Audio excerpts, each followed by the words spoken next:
12. Je vais te raconter l'histoire d'Obed-Édom. Amen. Et à travers son histoire, je vais te dire que ton Dieu est capable de changer le mal médité contre toi en bien. Amen. Alléluia. Ton Dieu que tu pries est capable de changer le mal médité contre toi en bien. Alléluia. Et je vais te retracer rapidement l'histoire d'Obed-Édom. Et ma prière, c'est que cette histoire reste gravée dans ton esprit. De sorte que tu comprennes que le Dieu à qui tu appartiens est un Dieu puissant, est un Dieu capable de te rendre justice au nom de Jésus. Alléluia. Prenons nos Bibles dans le livre de 2 Samuel, chapitre 6, verset 1 à 12. Prenons-nous des mots pour la lecture, s'il vous plaît.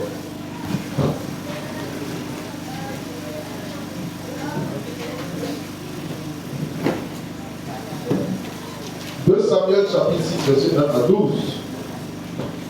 Nous voulons lire la parole de Dieu. On va lire ensemble. Aujourd'hui, on va faire quelque chose d'exceptionnel. On va lire ensemble. Chacun va regarder dans sa Bible et puis on va lire. Lisons ensemble. Quand on sera en train de prêcher, dans le commentaire, on va lire de façon particulière.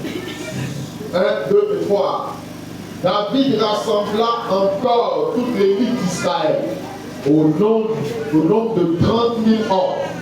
Et David, avec tout le peuple qui était auprès de lui, se mit en marche depuis Balé, Juda, pour faire monter de là l'arche de Dieu, devant laquelle est invoqué le nom de l'Éternel des armées qui réside entre les chérubins au-dessus de l'arche. Verset 3, c'est ça? Ils mirent sur un char neuf l'arche de Dieu et l'emportèrent de la maison d'Abinadab sur la foulée. Uza et Acho, fils d'Abinadab, conduisaient le char neuf. Verset 4. Ils l'emportaient donc de la maison d'Abinadab sur la foulée. Uza marchait à côté de l'arche de Dieu et Acho allait devant l'arche. David et toute la maison d'Israël jouaient devant l'Éternel de toutes sortes d'instruments de bois, de cyprès, des arpes, des luttes, des tambourins, des sistres et des cymbales. Lorsqu'ils furent arrivés à l'ère de Nacon, Uza étendit la main vers l'arche de Dieu et la saisit, parce que les bœufs les faisaient pencher. La colère de l'Éternel s'enflammait contre Uza, et Dieu le frappa sur place à cause de sa faute. Uza mourut là, près de l'arche de Dieu. David fut irrité de ce que l'Éternel avait frappé Uza d'un tel châtiment. Et ce lieu a été appelé jusqu'à ce jour Pénuel Uza. David eut peur de l'Éternel en ce jour-là.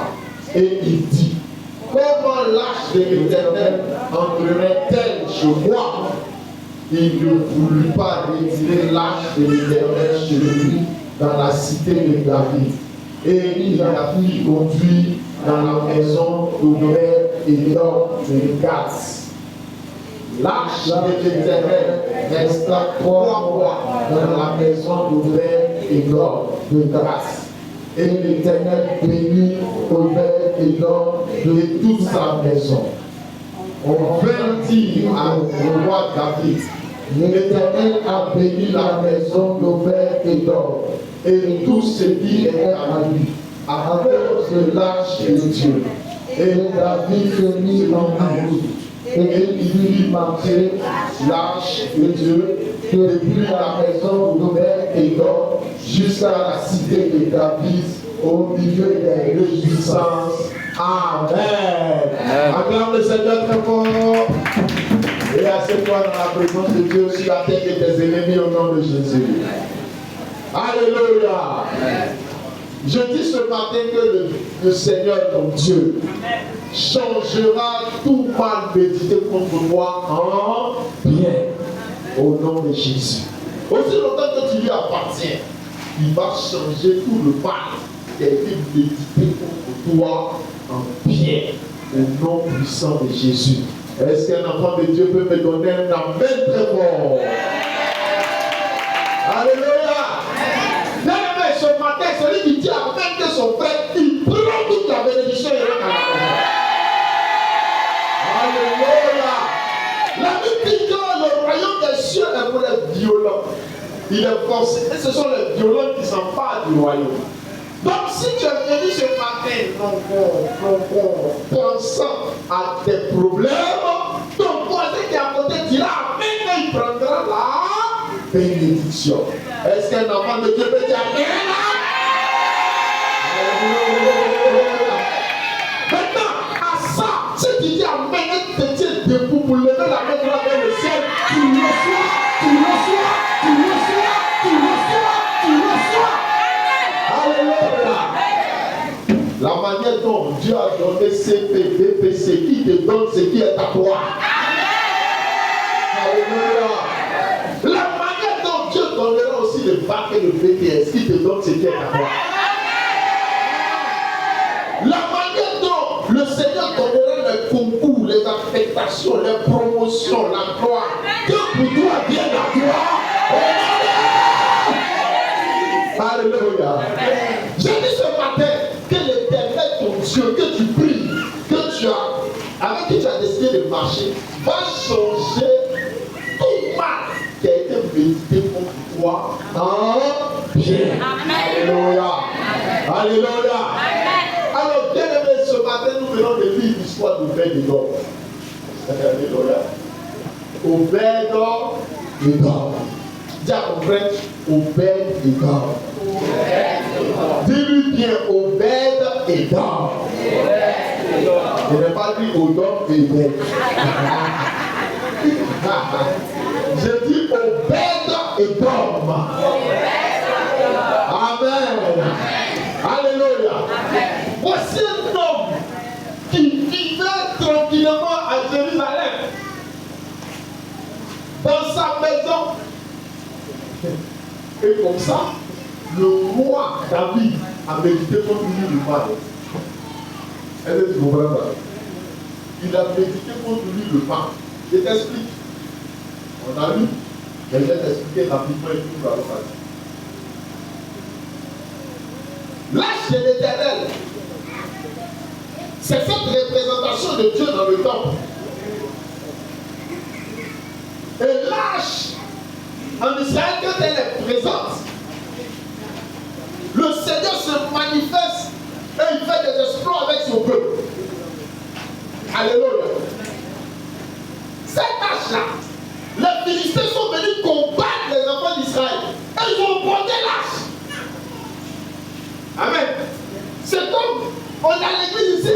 Les gens viennent et ils s'envoient la chair. Mais ils ont pas la chair, on s'arrête où vous prêchez. Pour que la bénédiction descende. Le transfert qui se fait, c'est ici. Et puis il s'en va. Mais si on dit c'est ça, il vous reste quoi?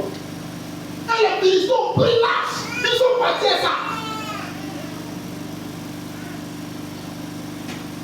Selon les recherches, l'arche est restée chez eux pendant 20 ans.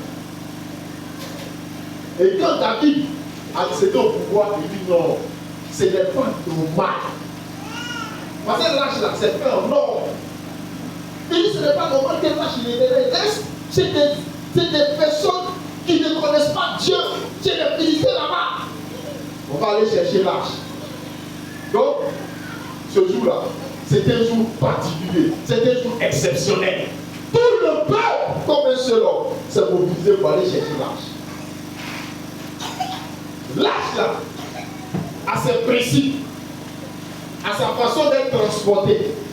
Mais ce jour-là, on ne sait pas ce qui les a pris. Ils ont mis ça sur un chariot et puis ils ont mis les bœufs pour transporter ça. Pour transporter l'arche. Et Les gens étaient autour de l'âge, en train de marcher dans la joie, dans la négresse. Au cours de cette marche-là, les bœufs, là, elles ne sont pas des hommes. Ils ne savent pas que ce qu'ils transportent là, c'est très précieux. Donc, dans leur marche, ils ont accéléré, puisque c'était une folie. Et l'âge partait tomber. Ce qui était dangereux, l'âge ne devait pas tomber. Si ça tombait, c'est comme si Dieu est tombé. Donc, il y a un homme qu'on appelle Uza. Uza, pour ne pas que l'âge tombe, il a couru pour aller protéger. Frère, si l'église est en train de connaître un sinistre et que l'enfant de Dieu s'élève, ou bien quelqu'un comme ça s'élève pour venir arranger, est-ce qu'il a mal fait? Il n'a pas mal fait. Uza voulait sauver l'âge, il n'a pas que ça tombe. Quand il a étendu la main, il a touché l'âge. La Bible dit quoi? L'Éternel est entré dans une colère violente. Il a frappé Uza. Et Uza est tombé sur le champ. Frère, l'âge qui était joie et puis on entrait ça. C'est comme quand on a pris. On entrait dans le ça. Et celui qui porte la coupe, il meurt. Qu'est-ce qui se passe? La peur. Tout le monde a eu peur. Même David. Comme selon le cœur de Dieu, il a eu peur. Quand il marchait sur la route, parce que l'âge là, on prenait ça pour envoyer ça chez lui, dans la cité de David, à Jérusalem. Quand David a vu que Dieu a frappé quelqu'un à cause des haches là, il dit, Joe, je ne peux pas faire rentrer la mort dans ma maison. On n'a qu'à chercher quelqu'un qui ne ressemble à rien. Lui aussi, il meurt là. Ça fait rien à la nation. Est-ce que vous comprenez ça? C'est l'histoire nouvelle du docteur. Ça dit quoi? Puisque ça tue les gens, il ne faut pas qu'on envoie ça, c'est les gens importants du pays. Sinon ça les tue. Alléluia. On n'a qu'à chercher quelqu'un qui ne vaut rien, qui ne ressemble à rien, qui n'est rien. Si lui meurt là, ça ne peut rien pour le pays. Ça veut dire que s'il est mort là, c'est comme rien ne s'est passé. Ça ne peut pas prendre les journaux, ça ne peut pas prendre les réseaux sociaux, ça ne peut rien faire. Est-ce que vous savez qu'il y a des morts comme ça? Il y a des gens qui meurent là. C'est comme si c'était la vie continue. Tu es qui? Tu es rien. Quand ta mort ne fait rien avec elle, même dans ta famille, c'est-à-dire que la cellule la plus minime qui doit pleurer ta mort, c'est ta cellule familiale. Même dans la famille, là, le gars meurt, et puis on dirait que dans la famille, il n'y a pas quelqu'un qui est mort. C'est un homme comme ça, comme Uza. Pardon, comme Obed-Edom. Il n'était rien. Le roi a commencé à réfléchir. Pendant que l'âge là continuait son chemin, là, il a commencé à réfléchir. Qui sera la prochaine victime de l'âge? Qui va mourir encore dans ce café? Afin où le monsieur voulait protéger l'âge là, et puis il allait tomber, il est mort là. C'est qui va vouloir héberger l'âge? Et puis dans sa bonne foi, dans sa bonne volonté de servir Dieu, il va aller mourir là-bas. David cherche.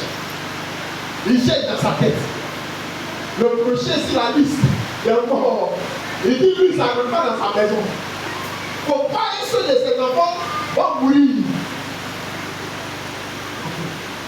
Il s'en va trouver quelqu'un. Et il dit Obed, Edom, le pauvre, qui n'a rien demandé, qui n'a rien fait. David dit envoyez l'âge là chez lui. C'est-à-dire qu'on envoyait ça chez lui. Qu'est-ce qu'on envoyait chez lui? La mort. Quelque chose de franchement, ça tue les gens. Tu dis c'est chez moi, on n'a pas envoyé. C'est que tu veux que je meure. David a médité, il a réfléchi sur le mal, sur la mort qui devait entrer dans la maison de Obed-Edom. Dieu dit, c'est là que il vient de révéler autrement. Alléluia. Alléluia. Alléluia. Là où on pense que tu n'es rien. Et que toi là, si tu meurs, ça ne fait rien. En fait, Obed était le sacrifice expiatoire de David. Amen, hein? Il était le sacrifice. Il envoyait à l'abattoir. Frère, je déclare ce matin au nom de Jésus. Je déclare ce matin au nom de Jésus. Je déclare ce matin au nom de Jésus. Que tout ce qui est médité contre toi dans le secret, tout mal qui a été médité contre toi dans le secret, ce qu'on a envoyé dans ta maison, sous prétexte que ça puisse te tuer, que ce matin-là, pendant que ta main est levée vers le ciel, que le Seigneur change le mal en bien, au nom de Jésus. Oh, donne-moi un amen. Donne-moi un amen. Donne-moi un amen. Donne-moi un amen.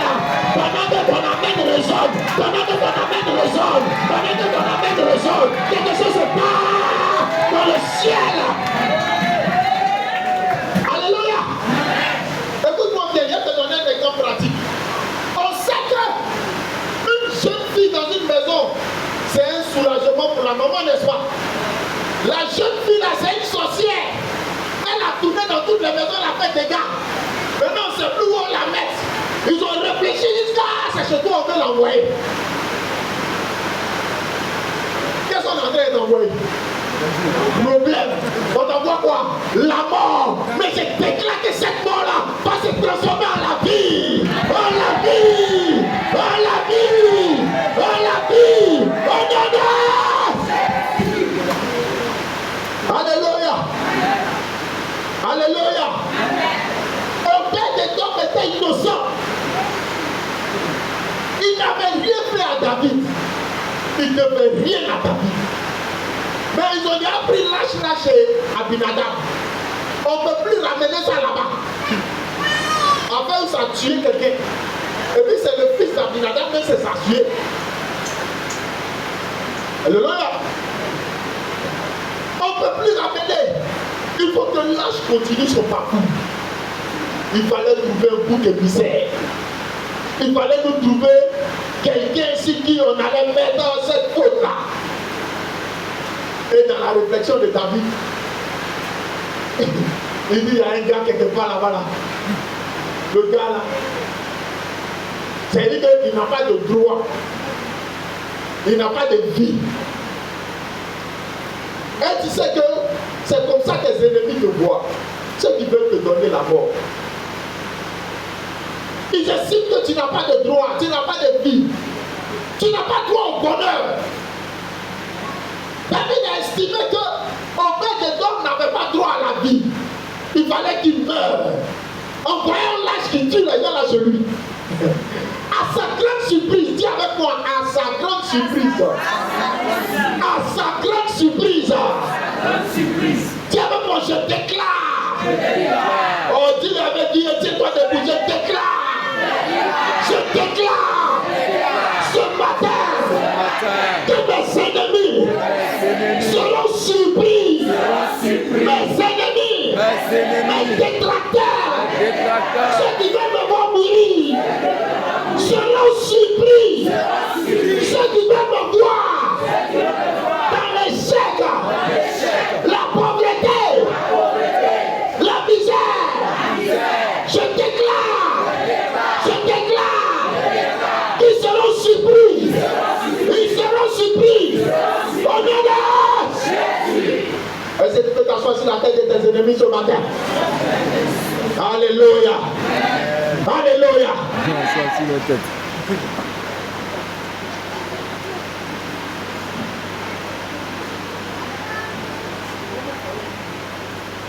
Alors, la Bible dit au verset 7, la colère de l'Éternel s'enflamma contre Isaac.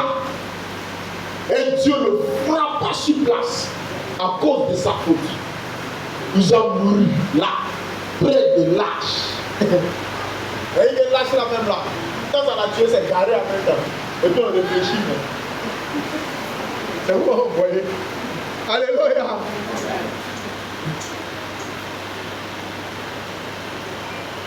La présence de Jésus dans nos vies est une richesse, est une bénédiction. Alléluia. Amen. Là où les terrains sont hantés, là où les maisons sont hantées, là où les gens ont peur, c'est là que nous on réussit. Alléluia. Est-ce que quelqu'un m'a dit amen? Est-ce que quelqu'un m'a dit amen? Est-ce que quelqu'un m'a dit bien amen? Dis amen et reçois. Dis amen et reçois. Dis amen et reçois. Alléluia. Là où on dit, travaille ça là, ça tue les gens. Ça là, ça ne réussit pas. Ça là, ça ne passe pas. Tu seras la prochaine personne qui va donner du challenge aux gens. Alléluia. Nous sommes mouru là, près de l'âge. Alléluia. Amen. Déclare avec moi, la mort. La mort ne sera pas mon partage. Ni moi, ni ma famille, ni ma maison, ni mes affaires, ni mes enfants, ni mes études. La mort ne sera pas notre partage. Alléluia. David fut irrité de ce